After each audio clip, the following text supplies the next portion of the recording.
Welcome to my channel Fundu tales.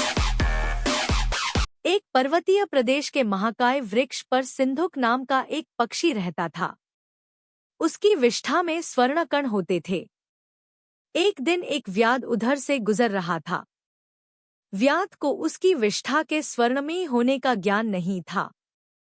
इससे संभव था कि व्याध उसकी उपेक्षा करके आगे निकल जाता, किंतु मूर्ख सिंधुक पक्षी ने वृक्ष के ऊपर से व्याध के सामने ही स्वर्णकणपूर्ण विष्ठा कर दी।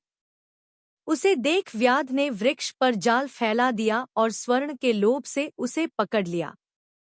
उसे पकड़कर व्याध अपने घर ले आया। वहां उसे पिंजरे में रख लिया।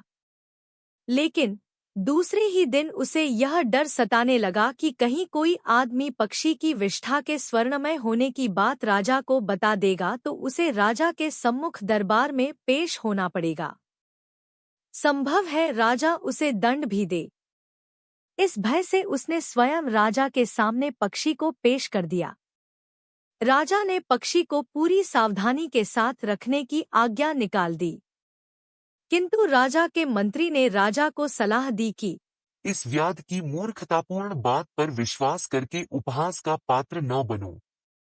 कभी कोई पक्षी भी स्वर्णमयी विष्ठा दे सकता है।